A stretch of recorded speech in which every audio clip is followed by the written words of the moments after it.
മിശിഹായിൽ ഏറ്റവും പ്രിയപ്പെട്ടവരെ, ആദ്യമായി തന്നെ പ്രിയപ്പെട്ട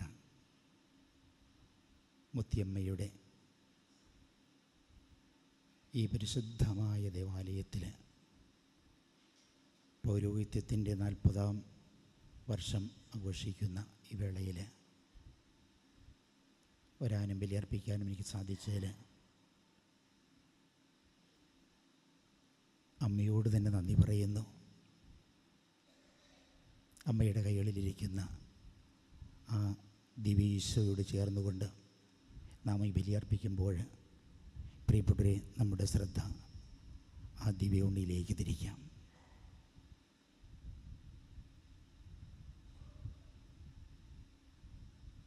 ഇന്നത്തെ സുവിശേഷത്തിൻ്റെ ആദ്യ വചനം, അതിനാണ് നമ്മെ ക്ഷണിക്കുന്നത്. വചനം മാംസമായി നമ്മുടെ ഇടയിൽ വസിച്ചു, അവൻ്റെ മഹത്വം നമ്മൾ ദർശിച്ചു, കൃപയും സത്യവും നിറഞ്ഞതും അവൻ്റെ ഏകജാതിൻ്റേതുമായ മഹത്വം. പ്രിയപ്പെട്ടവരെ, ഈ സുവിശേഷ ഭാഗം പലവട്ടം വായിച്ച് ധ്യാനിച്ചപ്പോൾ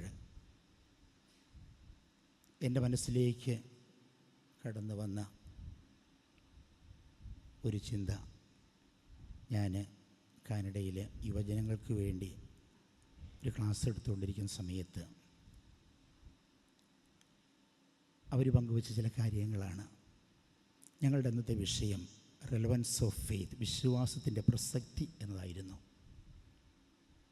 നമുക്കറിയാമല്ലോ, യുവജനങ്ങൾ സ്വാഭാവികമായിട്ടും ഇതുപോലുള്ള ചോദ്യങ്ങൾ ചോദിക്കാനും ചോദ്യം ചെയ്യാനും തർക്കിക്കാനുമൊക്കെ മുതിരുന്നവരാണ്. ക്ലാസ് മുന്നോട്ട് പോയപ്പോൾ ഞാൻ അവരോട് ചോദിച്ചു, നിങ്ങൾ തന്നെ പറയൂ, what is the real relevance of faith? നിങ്ങളുടെ അനുഭവത്തിൽ നിന്ന് വേണം പറയാൻ.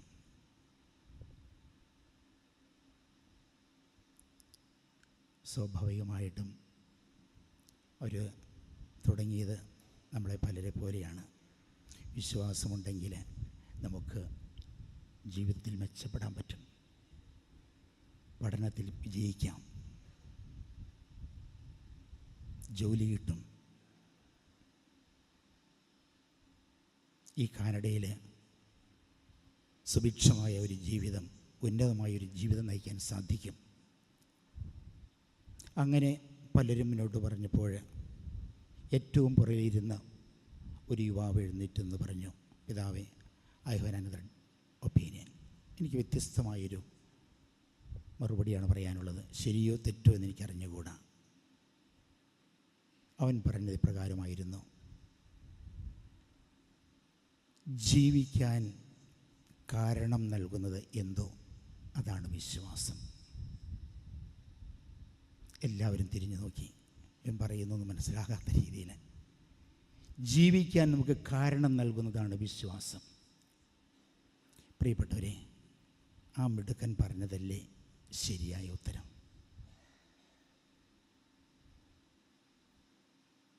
എല്ലാവർക്കും വേണ്ടി ഞാൻ അവനൊരു കയ്യടി കൊടുത്തുകൊണ്ട് പറഞ്ഞു, ഹാർട്ടി കൺഗ്രാജുലേഷൻ. പ്രിയപ്പെട്ടവരെ, ഇന്ന് പലപ്പോഴും ജീവിക്കാൻ കാരണം കാണാത്തതല്ലേ വലിയ വിഷയം.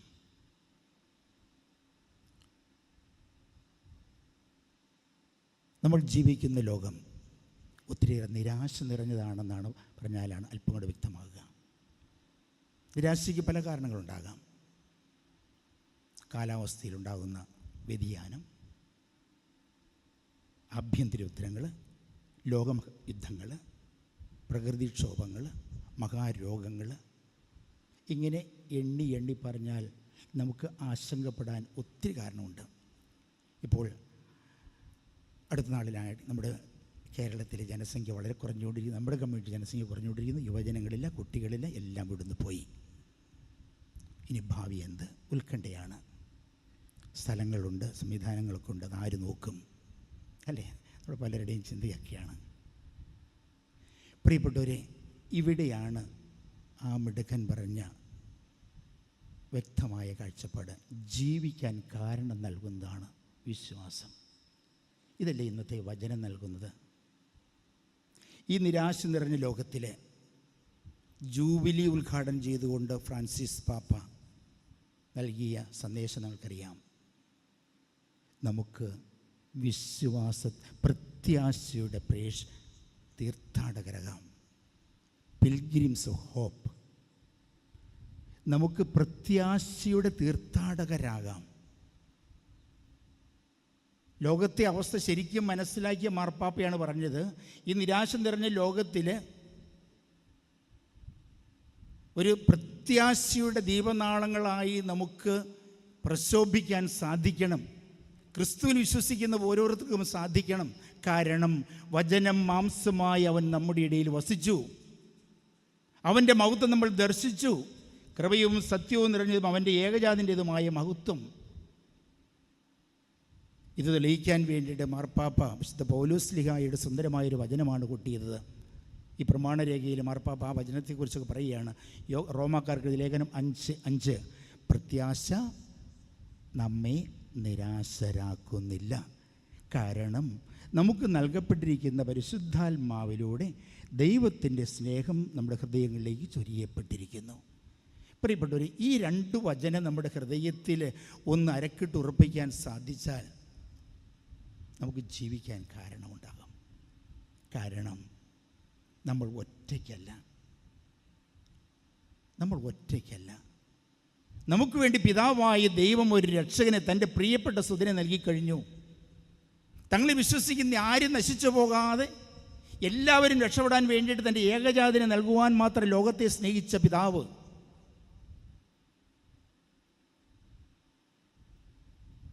ഇതാ കർത്താവിൻ്റെ ദാസി എന്ന് പറഞ്ഞുകൊണ്ട് ആ പുത്രന് മാംസം കൊടുക്കുവാൻ തയ്യാറായ പരിശുദ്ധി അമ്മ. പ്രിയപ്പെട്ടവരെ, ഫ്രാൻസിസ് പാപ്പ നമ്മെ ഓർമ്മിപ്പിക്കുകയാണ്, ഈ യേശുവിൻ്റെ പിറവി എന്ന് പറയുന്നത് 2000 വർഷങ്ങൾക്കപ്പുറത്ത് കഴിഞ്ഞുപോയ ചരിത്രത്തിലെ ഒരു മരവിച്ച ഓർമ്മ അല്ല. അവൻ ഇന്നും ജീവിക്കുന്നു. ക്രിസ്തുസ് വിവിത്ത് എന്ന ചാക്രിക ലേഖനത്തിൽ മാർപ്പാപ്പ അടിവരയിടുകയാണ്. ഇന്ന് ജീവിക്കുന്നു. ആ ജീവിതത്തിൻ്റെ കുറിച്ച് മാർപ്പാപ്പ 3 സവിശേഷത പറയുന്നുണ്ട്. ഇന്നത്തെ സുവിശേഷത്തിൻ്റെ രത്നച്ചുരുക്കമായിട്ട് ഞാനതിനെ കാണാൻ ആഗ്രഹിക്കുകയാണ്. Christ is walking with us. നമ്മോടൊത്ത് സഞ്ചരിക്കുകയാണ്. നമ്മൾ ഒറ്റയ്ക്കല്ല. സിനഡാലിറ്റിയൊക്കെ ഇന്ന് ചർച്ച ചെയ്തുകൊണ്ടിരിക്കുന്നതാണ് അല്ലേ? നമ്മളെല്ലാവരും യാത്രക്കാരാണ്, ഒരുമിച്ച് യാത്ര ചെയ്യുകയാണ്. പക്ഷേ നമ്മൾ മാത്രമല്ല, നമ്മുടെ കൂട്ടത്തിൽ ദൈവമുണ്ട്. കടലിനെ ശാന്തമാക്കി ഈശോ എന്ന് മനസ്സിലോർക്കാമോ പ്രിയപ്പെട്ടവരെ? എന്തുകൊണ്ടായിരിക്കാം ആ ശിഷ്യന്മാർ അമ്പരന്നത്, വാവിട്ട് നിലവിളിച്ചത്, നാഥാ രക്ഷിക്കണമെന്ന് പറഞ്ഞത്? തങ്ങളോടുകൂടെ വഞ്ചിയിൽ തലവണ വെച്ച് സുഖമായി ഉറങ്ങുന്നവൻ ആരാണ് എന്നുള്ള ബോധം അവർക്കില്ലാതെ പോയി അല്ലേ? അതിലെ യേശു എഴുന്നേറ്റിട്ട് മത്തായിയുടെ സുവിശേഷം 8:23 മുതൽ 27 വാക്യങ്ങളിൽ, പ്രത്യേകിച്ച് 26ാമത്തെ വാക്യത്തിൽ, അല്പവിശ്വാസികൾ നിങ്ങൾ എന്തിനു ഭയപ്പെട്ടു? ഫുൾട്ടൻ ഷീൻ വിശ്വാസവും അവിശ്വാസവും തമ്മിൽ വേർതിരിച്ചുകൊണ്ട് പറയുന്നൊരു വിശദീകരണമുണ്ട്. വിശ്വാസത്തിൻ്റെ ഓപ്പോസിറ്റ് എന്താണെന്നറിയാമോ? നമ്മൾ സാധാരണ മലയാളം വിശ്വാസത്തിൻ്റെ ഓപ്പോസിറ്റ് അവിശ്വാസം നമ്മൾ പലപ്പോഴും പറയും ഇല്ലേ? അല്ല, വിശ്വാസത്തിൻ്റെ ഓപ്പോസിറ്റ് എന്ന് പറയുന്നത് ഭയമാണ്. വിശ്വാസമില്ലാത്തിടത്താണ് ഭയം ഉളവാകുന്നത്. അതുകൊണ്ടാണ് മാലാഖമാർ പ്രത്യക്ഷപ്പെട്ട അഴകിയോട് ഭയപ്പെടേണ്ട, നിങ്ങൾക്കായി രക്ഷകൻ കർത്താവായ യേശു ഇന്ന് ദാവീദിൻ്റെ പട്ടണത്തിൽ പിറന്നിരിക്കുന്നു.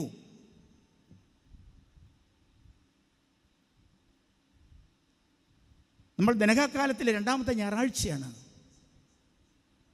ആ യേശുവിനെ ലോകത്തിന് പരിചയപ്പെടുത്തിക്കൊണ്ട് പിതാവ് പറഞ്ഞു, ഇതാ എൻ്റെ പ്രിയപുത്രൻ, ഇവൻ ഞാൻ പ്രസാദിച്ചിരിക്കുന്നു. പ്രിയപ്പെട്ടവർ, ഇവൻ ഇന്ന് നമ്മുടെ കൂടെയുണ്ട്, നമ്മുടെ ജീവിത വഞ്ചിയിലുണ്ട്. നമുക്ക് കുറച്ച് വിശ്വസിക്കാം. 2ാമത്തേത്, Christ is sharing our cross. നമ്മുടെ സഹനങ്ങൾ, നമ്മുടെ വേദനകളൊക്കെ അവൻ വഹിക്കുകയാണ്. നമ്മൾ ഒറ്റയ്ക്കല്ല. മറ്റൊരു രംഗം, ആ 5 അപ്പം കൊണ്ട് 5000 പേര് തൃപ്തിയാകുമെന്ന് മനസ്സിലോർത്തി പ്രിയപ്പെട്ടവരെ. വലിയൊരു ക്രൈസിസാണ് അവിടെ. ഞങ്ങൾ എന്തു ചെയ്യും? ശിഷ്യന്മാർ അമ്പരപ്പെടുകയാണ്, ഇവർക്കൊക്കെ ഭക്ഷിക്കാൻ കൊടുക്കാൻ. ഞങ്ങളോ? നിങ്ങൾ തന്നെ അവർക്ക് കൊടുക്കുക. നിങ്ങളുടെ കയ്യിൽ എന്തുണ്ട്? പ്രിയപ്പെട്ടവരെ, ആ ബാലൻ വെച്ച് നീട്ടിയ ആ പൂവും മീനും സ്വീകരിച്ച് യേശു 5000 പേരെ തൃപ്തിപ്പെടുത്തി. അല്ല, 5000 പുരുഷന്മാരെയാണ്.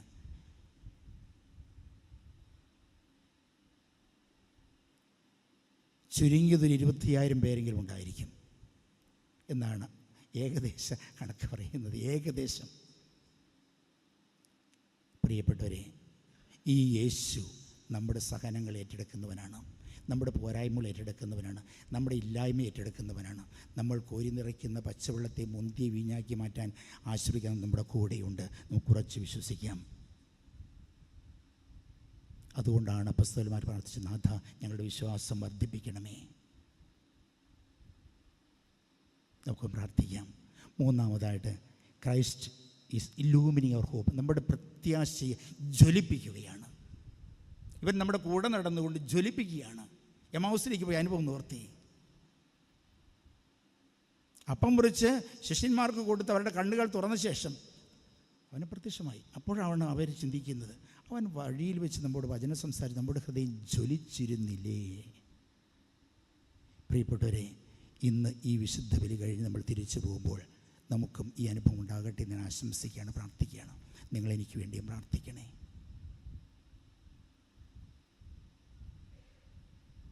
നമ്മൾ ഒറ്റയ്ക്കല്ല. ഞാൻ ചുരുക്കുകയാണ്, അവസാനിപ്പിക്കുകയാണ്. നമ്മൾ ഒറ്റയ്ക്കല്ല. യേശു നമ്മുടെ കൂടെ യാത്ര ചെയ്യുന്നുണ്ട്. നമ്മുടെ നിരാശയെ പ്രത്യാശയാക്കി മാറ്റാൻ അവിടെ നമ്മുടെ കൂടെയുണ്ട്. ജീവിക്കാൻ വക നൽകിക്കൊണ്ട് അവൻ നമ്മുടെ കൂടെയുണ്ട്. അവൻ നമ്മുടെ കുരിശുകളെ രക്ഷയാക്കി മാറ്റുന്നവനാണ്. കുരിശിലൂടെ കിരീടത്തിലേക്ക്, മരണത്തിലൂടെ വിജയത്തിലേക്ക്, ഉത്ഥാനത്തിലേക്ക് നടന്ന ഈ യേശു നമ്മുടെ കൂടെയുണ്ട്. അവൻ നമ്മുടെ ജീവിതത്തെ, പ്രത്യാശയെ കൂടുതൽ പ്രജ്വലമാക്കുന്നവനാണ്.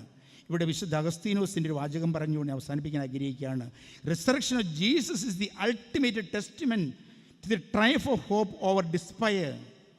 ഉദ്ധാനം പ്രത്യാശയുടെ, നിരാശയുടെ മേലുള്ള ആത്യന്തിക വിജയമാണ്.